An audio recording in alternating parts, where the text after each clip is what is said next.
Welcome to another segment of the Business of Aesthetics podcast. I'm Michael Walker, your host for this episode.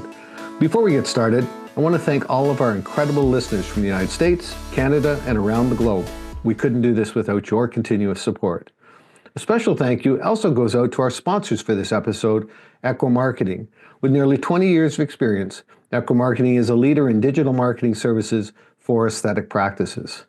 They are offering today listeners a complimentary digital marketing consultation, which will include a tailor-made 12-month digital strategy for your practice. And I'll mention that again as we get closer to the end, but you'll be able to head over to the website would be www.businessofesthetics.org/MSM. And that will also be on the page you're picking up this podcast from as well. So without further delay, let's dive into our theme for today. I love it. I love this theme. I love these words. I love the word from hire to inspire, nurturing team growth and culture. And joining us today is Brittany Perez. It is great to have you with us today, Brittany. Thank you so much. I'm so excited to be here. Well, I'm going to go ahead and share a little bit of your background with our listeners and set the tone for today. And I'm going to start out. Brittany is a national speaker, trainer, and aesthetic medicine injector. She holds a Doctor of Nursing Practice degree along with a Master of Science in Nursing Education and is a certified family nurse practitioner. Brittany is also the owner of Mela Medical Spa, a premier destination for medical aesthetic treatments. At Mela, their philosophy is centered on personalized care, working closely with clients to develop treatment strategies aligned with their unique goals and areas of focus.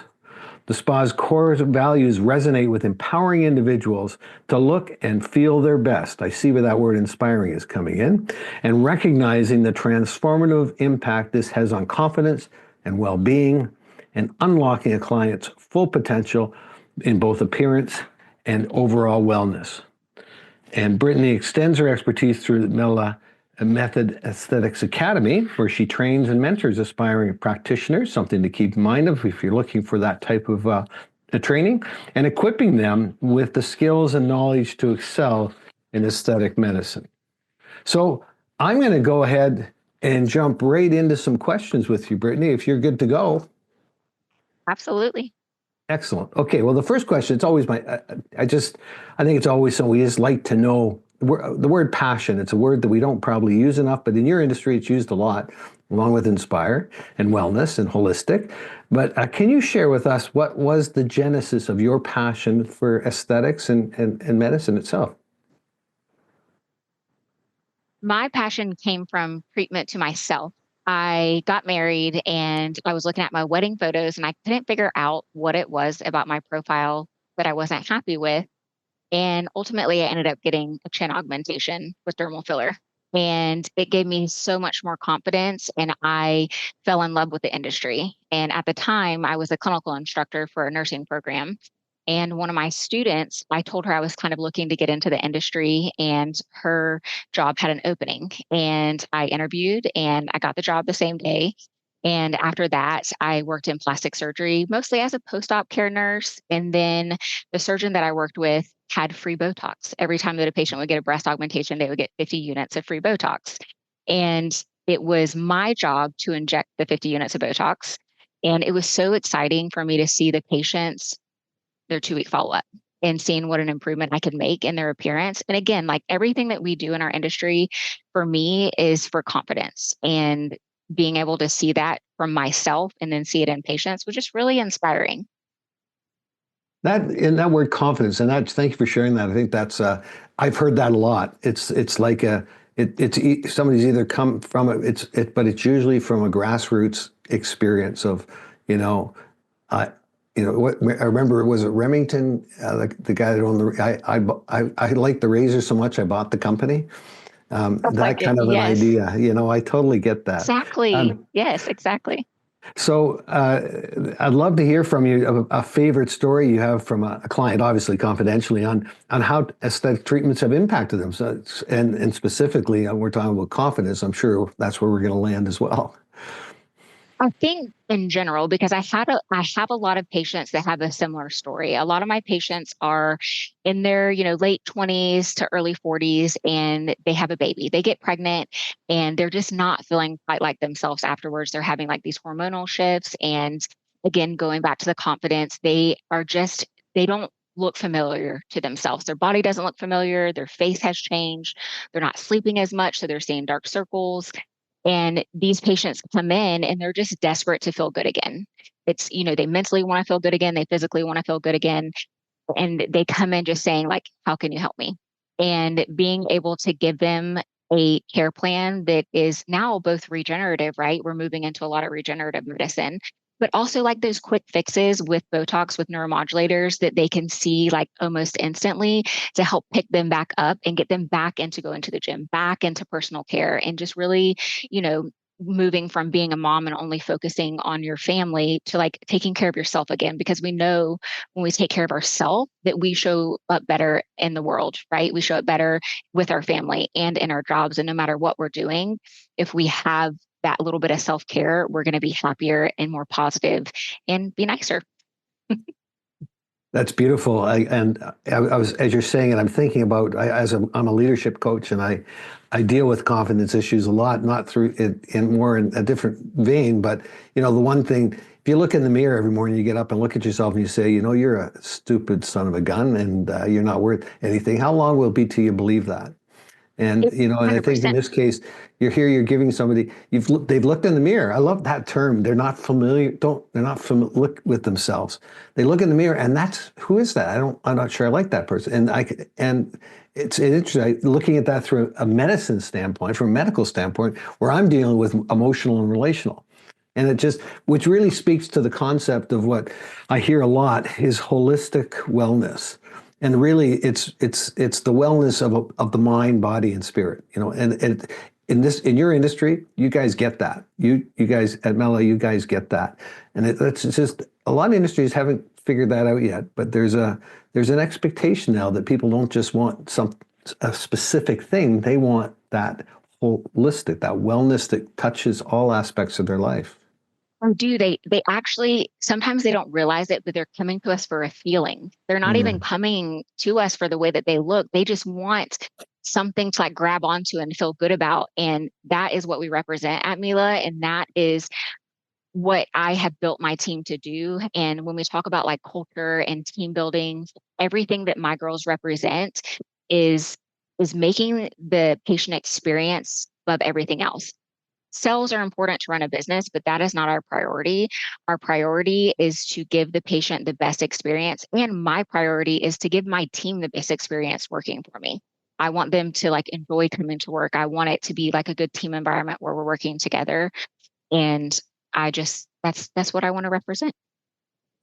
Well, thank you. You've set that up beautifully for where I want to take the questions next. Thank you, Brittany. Our theme today is from hire to inspire, nurturing team growth and culture. So, can you unpack for us kind of what that theme means to you and for our listeners? I can. It is so near and dear to me because I think we've all worked in environments where there was some toxicity. And I think that that can be really rampant in the aesthetics industry, unfortunately. And I came from an environment where it was kind of competitive, even within the same business. It was like, even though we're all working for a shared purpose, we're all fighting for patients. And whenever I opened business, I didn't want it to be like that. I wanted to try to foster a collaborative environment, both inside the practice and with other injectors locally. And luckily, I've been able to foster relationships with injectors by training and doing all those things. But it's a little bit more difficult with the staff in your building, especially when it's a lot of women, right? There can be a lot of emotions involved.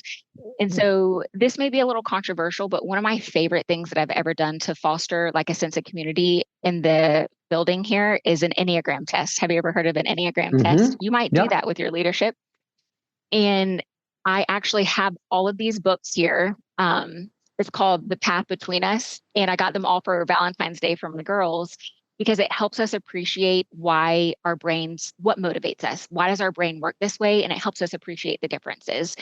And anytime someone has any type of concern with another staff member, they know that we are going to ask them to talk together and not talk behind their back. And I think from leadership, if that starts in leadership and they know that they can't just come and complain every time they have something going on, that we want them to have interpersonal relationships and talk it out. That's just how things work here. And it's an expectation. And we make it a point to say good things about each other. We have a positivity board in our break room and we leave notes. We leave notes that say, thank you so much for helping me with this. You did a great job with that patient. No matter what it is, we try to find something with our staff every week and we put it on the positivity board. So we just get to see little notes about ourselves there. It's really built from the top down, I think. And in businesses, when you have leaders that are not self-aware themselves, how are they supposed to lead other people? They become bosses instead of leaders. And you could probably speak on that better than anyone, but I didn't want to be a boss. I didn't want to have my finger on people. I wanted them to have autonomy. I wanted them to be proud of their work. And I wanted them to come to me if they need help. And I'm always here, but I wanted them to feel empowered. And I think that's what we've created. Beautiful. Yeah, I can hear your passion in that. And you're absolutely right. You can't give away what you don't have. You can't, if you're not living the example, if you're not loving the example, if you're not engaged in it in a way that people can follow you, then it's just a policy. We always talk about our whole thing is about helping leaders lead themselves well so they can lead others well. And the philosophy, we use a model where we use a different personality profile. We'll use one that we've customized called the four animals because it's so sticky. People can identify with them. They and it interacts. And so we introduced the four animals: your conflict management style, your appreciation language, and your learning style. And so everybody in an organization that we work with, they all know that. So everybody knows that each other. So how quickly do you have this incredible mechanism to your point, to value and hear each other, to celebrate the wins together, but also to have self-help conflict resolution model that you can just catch stuff and then and then actually empower healthy conflict where people can passionately disagree and not take it personally. And you get these crazy outside the box ideas, courageous conversations, all that stuff, right? Yes, and so I love that. that's exactly what you're modeling. And I love what you're saying, that idea though, of saying good things, where I always say, somebody said to me, I said one time, I'm just curious, like, have you ever been encouraged too much? And the person said, well, no. I said, yeah, well, why do we ration it out? Yes, literally. You're right. I love what you're doing there. That is beautiful. So listen, let's talk a little more about your team, because I think that's really an important area that we want to focus on today. And specifically talk a little bit about trust, and we're going to talk a bit about building, in your business, long-term relationships are king, not only for them coming back and just the healthy wellness lifestyle they're looking at, but they also will bring their friends. So it's a qualified lead every time. So what are ways that you empower your team to build trust with your patients and foster long-term relationships? The way that we build trust with our patients is totally wrapped around education. Everything that we do on our social media channels, everything that we talk about in our practice is focused on education. We are the creators of care plans. That's what we do for our patients. We expect you to be with us forever. So we're not just doing this for today. What are we doing today? And what are we doing next time we see you? We're making a care plan. From the estheticians to the injectors, no matter who is taking care of the patient, we have collaborative care plans. If you are seeing me for injectables, I'm also writing on your care plan. When are you coming to see the esthetician for your microneedling?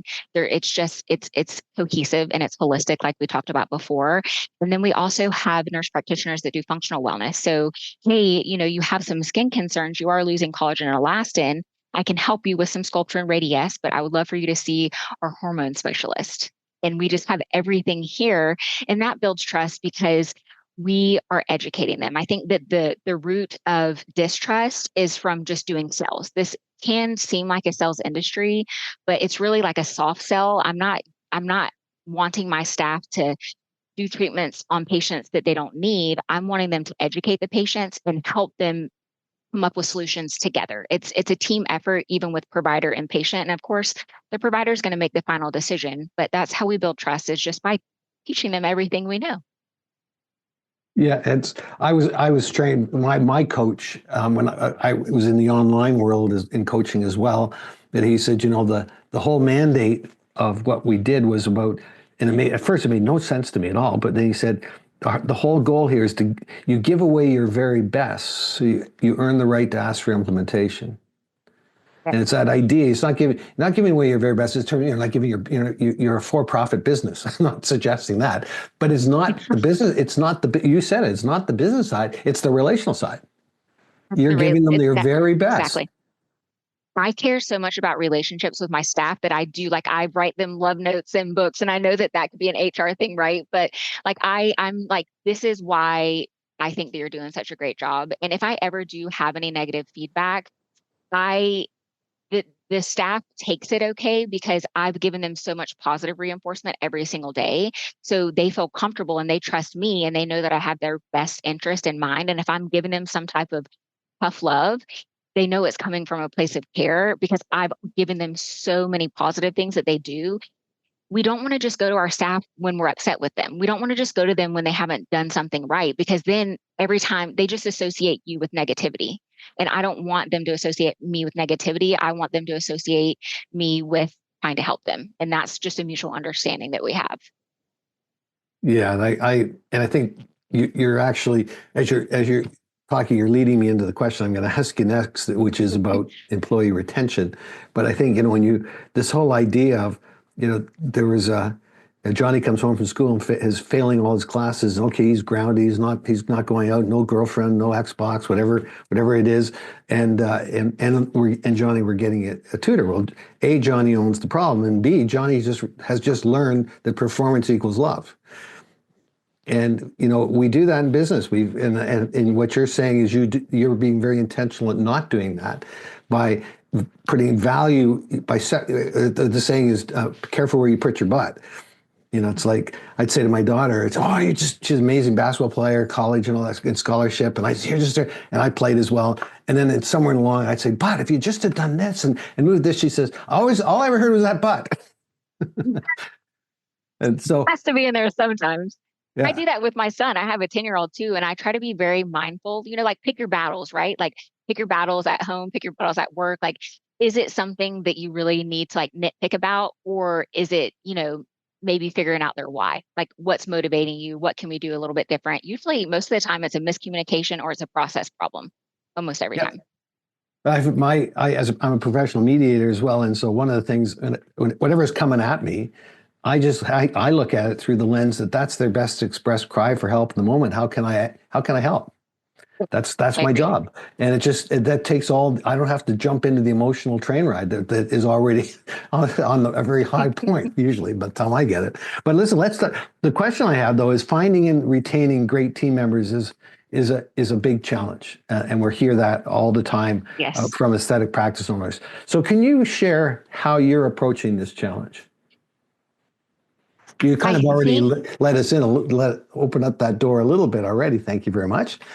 And by the way, one of listeners, the before Brittany answers that, I hope you're taking notes. Like she's giving you little nuggets that you can take away and apply immediately. That's the power of these podcasts is that you get a best practice nugget that you can go and try out yourself.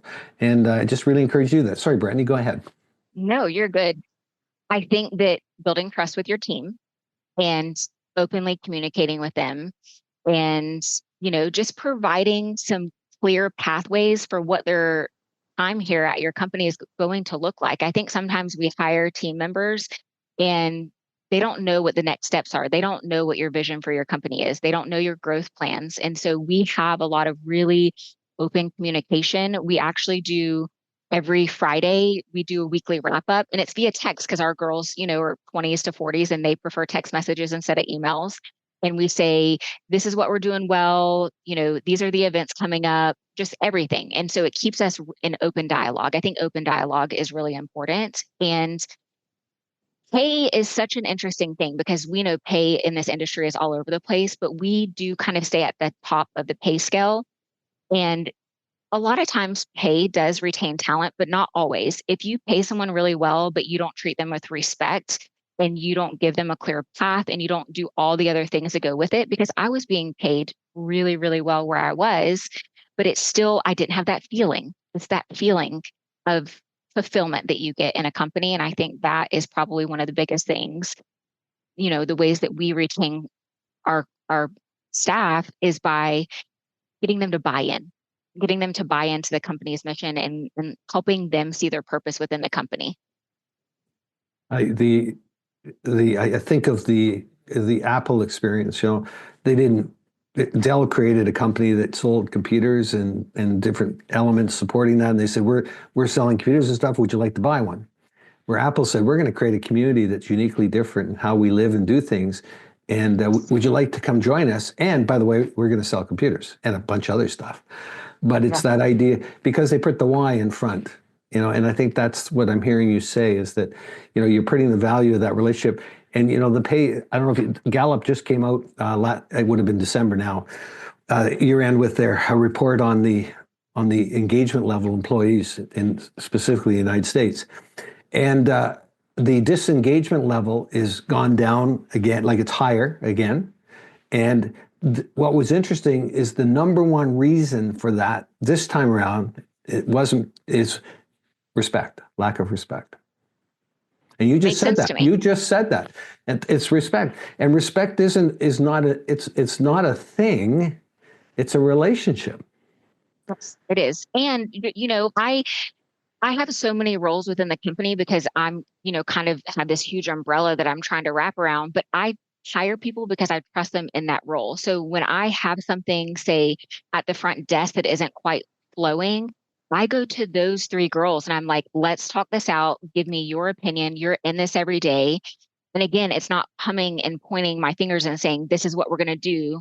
This is what's going to work. I like their feedback. Like they feel like they own the company sometimes, like it's just like we all have a little piece of it because they all care so much about Mela as well, probably just as much as we do. And it's because we want them to feel that. We want them to really be engaged.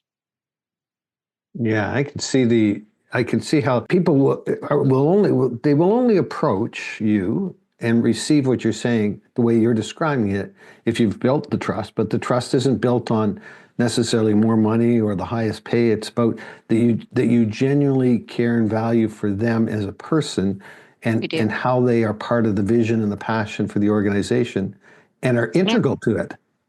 And they are. And we also, just like little things, like no one works more than 4 days a week here. Everyone works a 4-day week or less because we want them to have some balance in their life. And we've just found that, personally for my partner and I, anytime we would work more than 4 days, it would just feel chaotic. And so we have a 4-day work week so that we can avoid burnout. We do lots of mentorship and training with every single employee. Whenever we have a new injector, we actually have one that just came in. They do 80 shadow hours. And then with my partner and I, they have 6 months of training, like close training.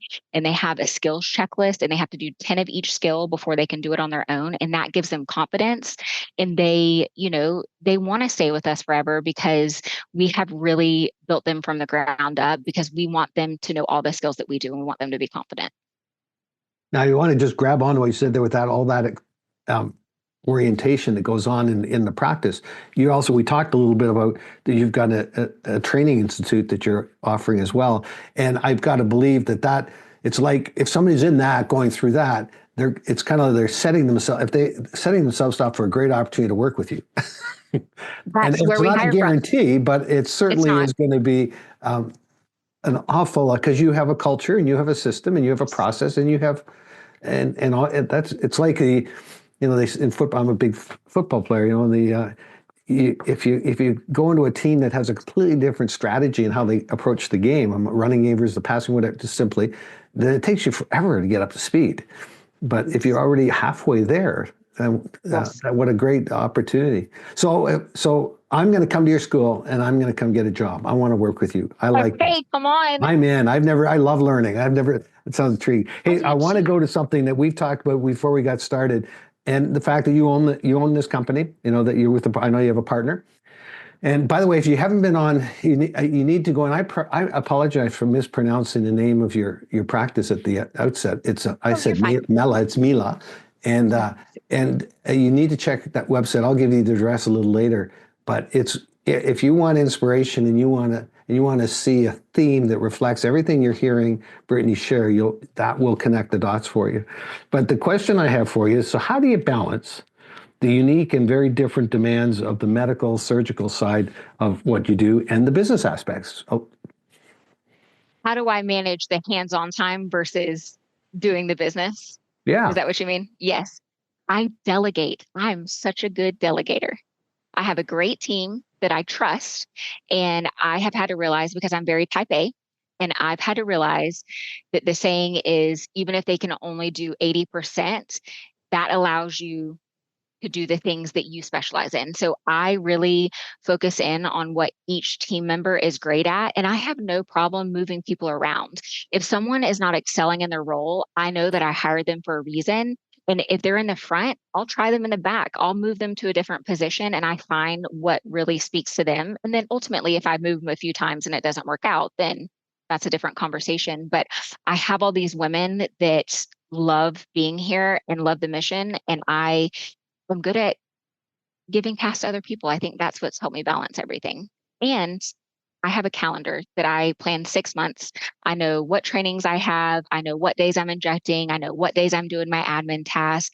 And it took me about 2 weeks in December to really finesse all of the dates. But that has given me relief, because I know that can I schedule a rec dinner? Can I, whatever it is that I need to do, I can quickly look at my calendar and I know exactly how much time I have available. So organization, I think, is really important. Beautiful. Yeah, I hear the key word delegation. What's interesting is that a lot of us tend to delegate from a transactional perspective of what we do and how we do it. And what we've heard everything Brittany talked about, she was talking about that it's about when you're building trust and communication with patients as well as the team, you can't do delegation without that being established. Because it'll fall short on you. It just won't. And so delegating won't work if you haven't done the heavy lifting that she's done leading into that of building relations. So I always talk, there's three spaces in an organization: the transactional, what you do and how you do it, and the relational, and who you are and why you matter. And those two spaces, when they're not working well together, that's where the third space called conflict is. And that's where stuff goes south on you. That's where people fight about who didn't make the coffee. It's just, that's the crazy place. But when You those didn't make the spa water. yeah. But when those two spaces are working well together, that's the creative space. And that's where outside the box ideas, the stuff you're talking about, that's where people have courageous conversations. They can talk about what they're having, what you're dealing. You can bring it on the table. And best of all, you become the first choice employer. And you keep everybody, and all the customers want to come to you. It's a powerful place, and I love the way you're crafting that. But doing it, and we haven't talked about it, I know, but you and your partner have obviously have a great chemistry together, because otherwise, a lot of what you're talking, I see a lot of times in a practice, they're stuck in the transactional trying to do systems differently, and in the journey, they're losing sight of their people. And that's when I usually come in to sort out a conflict. But I think in this case, you guys obviously have something working well together, and working with a team of women. I used to own a chain of flower shops, and I had all women work for me. That was an experience. We don't have time to unpack that, but I need to learned a sit lot. down with you and know your whole experience. I feel like you're so interesting. You have so it many was amazing. It was amazing. paths. You know, I just quickly we looked at, in our business, things go south with flowers. They're perishable, so people are always disappointed. Something, there's always going to be something they didn't last long enough. They didn't smell right. Whatever. There's always something. So we just know we're going to have that, and we're going to have near misses too. And so I gave all the team, I empowered them and said, listen, for every problem we have, every complaint we have, you have latitude to fix the problem how you see fit. And every time when you solve that, if they bring in 2 new customers, you'll get a weekend spa. I love that. I had to stop it. They were so fixing all good the at problems. it. We never had, people say, how come everybody is like, you never probably said, well, it's not me. It's the emotional bonding that happened in that was so powerful. And I just learned so much about how, this difference between men and women, how we process stuff. It was just so clear. It requires a different set of tools. Anyway, I want to go. I want to go to something. We've probably got some folks that are maybe thinking about getting in the business, maybe thinking about whether they're just getting into the business itself, whether they're thinking about starting their own practice, or maybe even going into a partnership with somebody or looking at that. What advice or encouragement would you share for somebody in that situation? You can kind of pick how you'd like to frame that. Yeah, I think that that is such a huge, broad topic. And for me, it really first starts with your own personal why. Like, why am I opening a business? Because if you're opening it just to make money, you're not going to be happy. Like, you need to go work for someone else and make money because it has to be a love and a passion. I think that probably the spas that open up and close within a year are people that saw it as quick cash, and they didn't do it because they want to instill confidence in people, and they didn't want to build a team. They just saw dollar signs. So if that's you and you're listening, I would say this probably is not going to be the quick money maker that you think it is. And if it is the business side, I think one of the best resources for me was number one, our Chamber of Commerce. And number two, we have a small business development center in our college at UWF. And I think most communities have a small business that could really help them. They do it for free. They really helped us finalize our business plan. Any questions that we have business related, if they didn't have the answer, they would give us resources to reach out to. If you're going to work in the industry or own your own business, please get good training. And I'm not just saying that because I own a training academy, but you don't want to just watch YouTube videos and go and inject, because you're going to end up having a complication, and then you're going to not want to continue pursuing it, because if you don't instill confidence from the beginning, it's going to make you nervous for the rest of your career. And I think that that is so important. I think that the lack of standards in our industry is really disappointing. You know, there are some states where you don't need any type of degree. We don't have to name them out, but I think that that is probably one of the priorities. And that's why I prioritize it in my own practice. Everyone that I hire that's an injector has gone through most of it. That's how we hire our injectors. But that's not where we stop. I don't want anyone to think they can come take a 2-day method class and then they're ready to go and ready to open their own business. It is a stepping stone. So you start there, and then you go and take other trainings, and you go and, do cadaver labs. It's just it starts with a love for the industry. So maybe just speak a bit to the, that, well, those the transactional relational space, but specifically like just getting training and learning the science and the art of what you do on the technical side is critical, obviously, but equally so for what we've been talking about is also how you develop your own self-awareness, how you lead yourself well, how you lead others, the very things you've been talking about, what you do and what you empower in your organization. And I think that that is so difficult because there's no class for that, right? There's not really, unless you go and get an MBA, there's not really anything in nurse practitioner school or MD school that teaches you how to be a business owner. I think that it's really just from life experiences, what you've had, what experiences you have had in other businesses, and you kind of take all of that. And I think that it sounds like you would probably be a really good resource as well for people, obviously, like groups like the Business of Aesthetics, Facebook groups to follow and ask advice. I read a lot of business books. I read Profit First because I wanted to make sure that I was able to have revenue that could keep cash flowing my business. Again, like any of your small business communities that can help give you information and resources, I think is really important. And like you said, focus on your own self-awareness, because if you want to eventually grow, not only do you need self-awareness to have a team, but also to handle patient complaints, because you're going to get them. And if you have someone come at you and you're so ego driven that you fight back and you can't just listen to them and take their constructive criticism towards you. If a patient comes to you and they say they're coming in and they're like, like I wasn't really happy with this. I felt like this could have been better. And you instantly go into defense mode. You're not going to be able to build a business that way. So I think having your own internal self-awareness is really important in business as well. Really good. Yeah. And you kind of alluded like business acumen, life experience, formal training, all those elements. One of the things that I think is important too, and a lot of folks, I know that I spent a lot of my life, I didn't have it, was a mentor. Was having somebody, I didn't really, as a coach, I mean, I have clients who've been with me a long time, and today they would say the greatest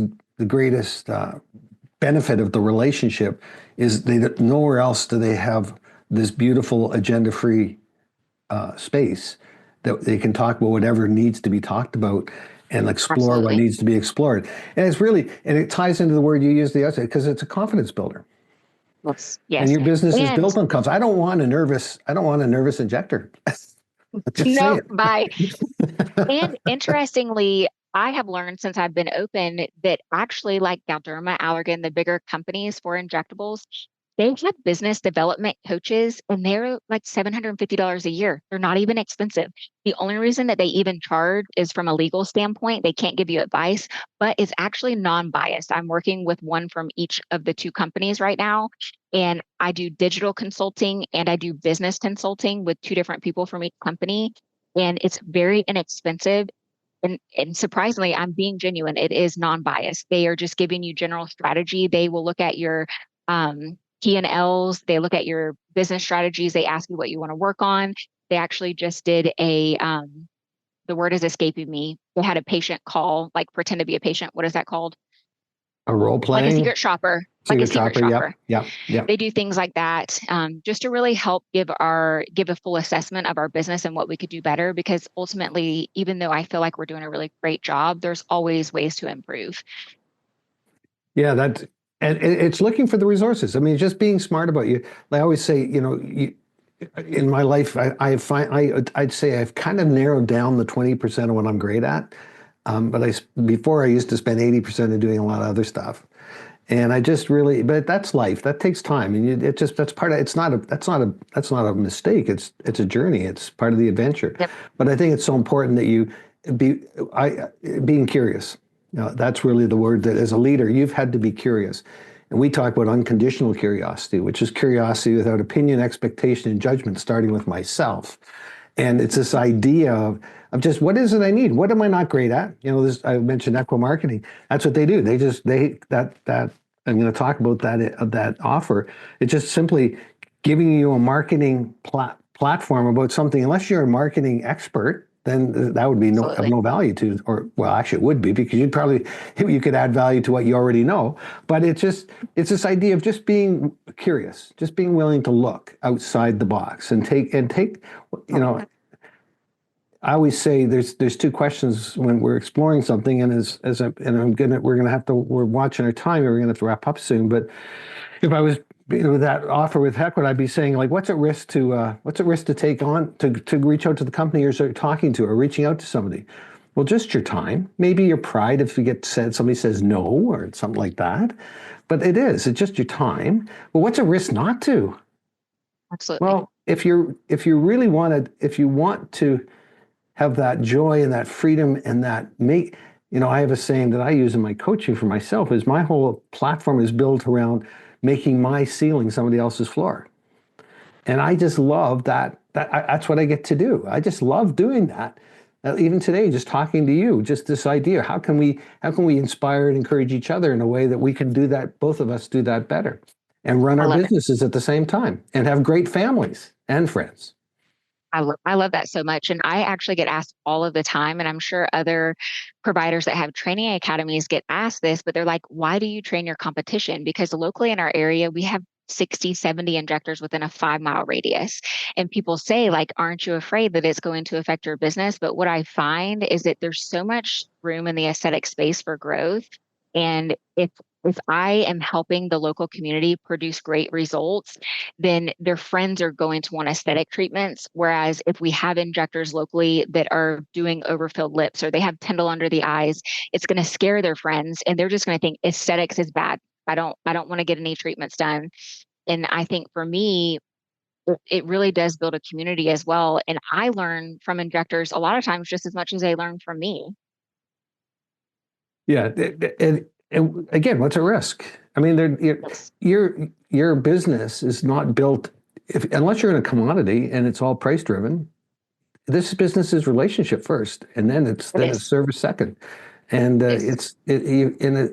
it's the ones that set it apart. You look at I've noticed lately American hospitals being more proactive with the relational space because it's more competitive. They're want to generate market share. And so Dr. Those Smith, he patient was just surveys. perfect. He was just the best doctor in the world. That's what that is all about, and that's awesome. But you Yes. guys invented that.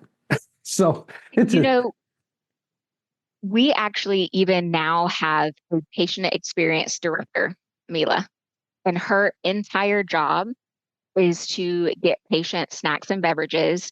And then she gives them a service menu. Do you need a phone charger? Are you cold? Do you need a blanket? It has all of these different options. And she just floats throughout the office and makes sure the staff is happy. Do they need anything? Are the patients happy? Do they need anything?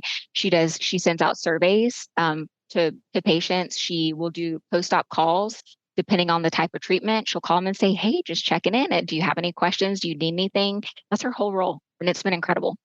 beautiful. Yeah, well, and with a dominant customer base of women and women working for you, and women being just so much better at processing and dealing with emotions than we are. It behooves you to that's just the sweet spot on the racket. It's beautiful. So our time's coming to an end, Brittany. I know we need to wrap up here. So I want to thank you so much for joining us today and sharing your insight and your infectious passion for what you do and who you are and your team. I've got this picture of you guys all in the team picture. Everybody's in the brown shirt that Brittany actually has on right now, a t-shirt and jeans, and it's just such a collegial message, and it's beautiful. I got to figure out how to do that with my team. So I just want to let you know, so you can reach Brittany for both the school, the training, as well as the spa. Would that be fair to say through the website? Yeah. So the med spa. Mela is MELAMEDSPA.com. So MelaMedSpa.com. So you can reach her there, and as I encourage you to have a look at that. And you just might want to just think about how you can take advantage of what you've heard. Don't try just one thing that you could actually do differently today when you get off of this podcast that can help you take you where you'd like to go, what success looks like for you. But I do want to take a moment to thank our listeners. We appreciate every one of you. A big thank you also goes out to our sponsor, Equa Marketing, who, as I mentioned, are experts in digital marketing for aesthetics practices. And speaking of marketing, here's a marketing moment today from Equa. Are you helping people choose you online? It's been proven short 45-second videos create a certain way to help potential patients choose you. And that would certainly be an opportunity that Equa could help you with. And as I mentioned before, and I won't belabor the point, but Equa is offering you a free digital marketing consultation. And you can go ahead and sign up for that with the domain being www.businessofesthetics.org/MSM. And I really encourage you to take an opportunity because, as I said before, 2 questions. What's at risk to do it? Well, just your time. There's no cost. And what's at risk not to? Well, that's up to you. And I'll leave that with you. So if you do like our podcast, we do encourage you to share it with your friends and colleagues because, in my mind, that's a great way to set somebody else up for success. Also, please don't forget to leave us a review. We love reviews, don't we, Brittany? Reviews are awesome. We love reviews. 5 stars, love please. reviews.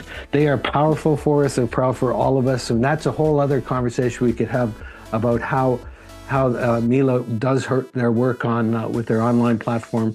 But we're going to wrap up today. Thank you for the privilege of your time today. And I want to wish all of you, on behalf of myself and Brittany, have an amazing and thriving week ahead.